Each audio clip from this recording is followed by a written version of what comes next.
Global stocks and bonds begin the week on the front foot after more soft US economic data. Partial inflation figures in New Zealand are softer than expected, and the Bank of Japan surprises by not hiking. That's coming up in our 5 Things in 5 Minutes.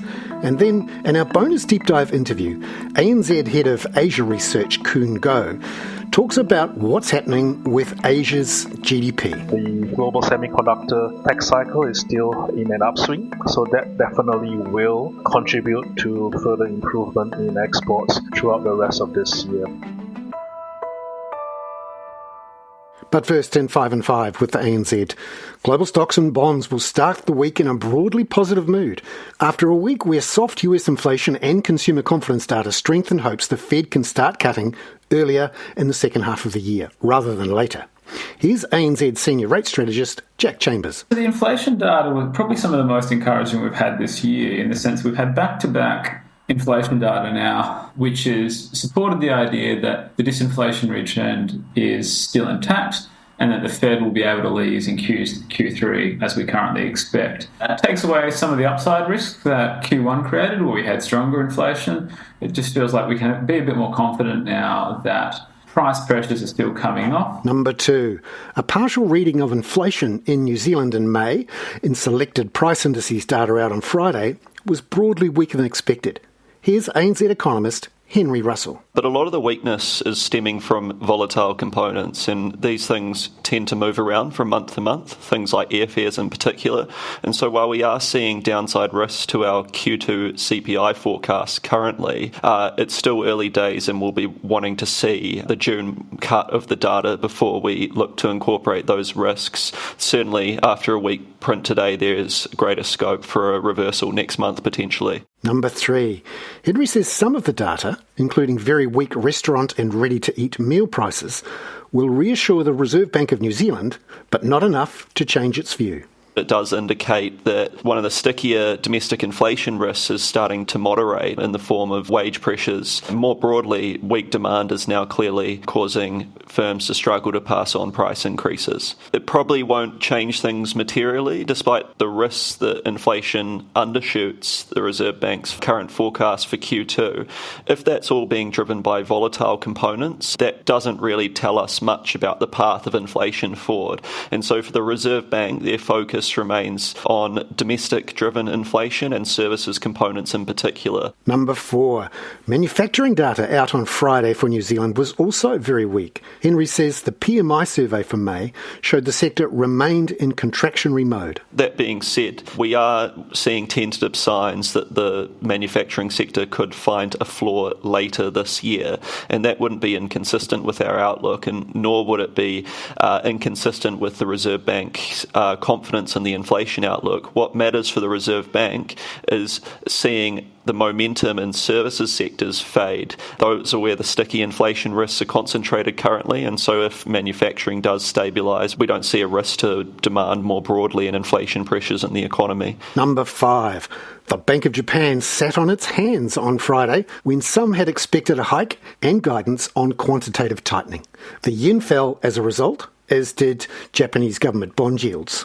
Here's Jack Chambers. The Governor UA has still clarified in the post-meeting press conference their intention is still to hike in the future, and they will still make a substantial reduction in their bond purchases, in essence starting quantitative tightening in the next few months, but it's just happening a bit later than we previously thought. Jack Chambers there. Now, in our bonus deep dive interview, ANZ Head of Asia Research Khoon has surveyed the 11 economies in Asia outside of China and Japan and found 7 grew GDP more than expected in the March quarter. The economies that have performed much better than expectations tend to be those that are more export-orientated. So, for example, South Korea, Taiwan, and even mainland China, their economies have outperformed on the back of strength in exports. Now, those that have come in under expectations, and they are generally in a minority, for example, Philippines and Vietnam, there are certain country-specific factors that drag down growth. And in Singapore's case, I believe the growth is probably underestimated, and we are expecting those to be temporary. And we've had a bit of data now indicating what we might see in Q2. What trends do you expect to keep seeing through this quarter, and what's going to be driving that? Well, the indicators are suggesting that Q2 will continue to see an acceleration in growth across the region. And this is once again driven by the export sector. We are back to double-digit nominal export growth in most instances. And importantly, when you split the export revenue into volumes and price, most of the recovery is driven by volumes. The pricing is starting to improve as well, which will start to add to the overall top line exports as well. But the way the GDP is calculated, it's volumes that is important. So the fact that the recovery so far is volume driven bodes very well for the GDP calculation. And looking forward, we know that the global semiconductor tech cycle is still in an upswing. So that definitely will contribute to further improvement in exports throughout the rest of this year. And when we look at the manufacturing PMI that has recently been released across the region, once again, that's also a positive story. Pretty much across all economies, we have seen the manufacturing PMI back into expansion mode.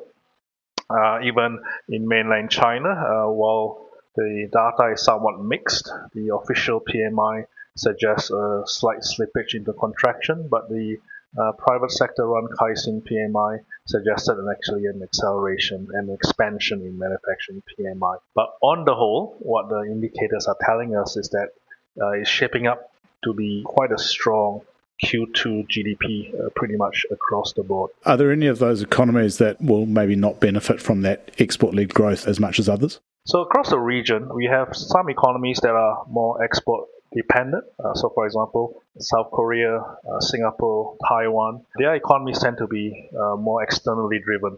So with the strength in the export sector, we expect those economies to continue to show very strong growth. The more domestically orientated economies, for example, the Philippines and Indonesia, their export composition is also less heavy and they are more reliant on domestic demand.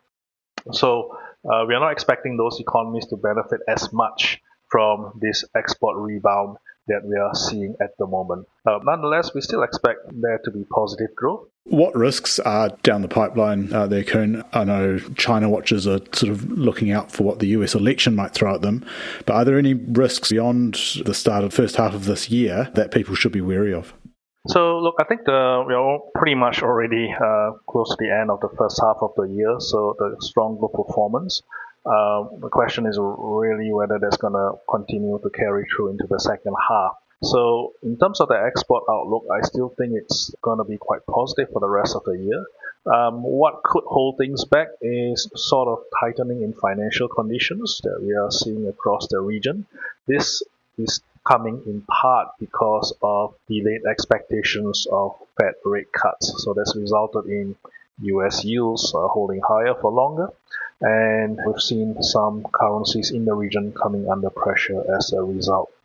So if in the event that we get delay in Fed rate cuts and financial conditions tighten, then that could hold back the growth performance over the second half.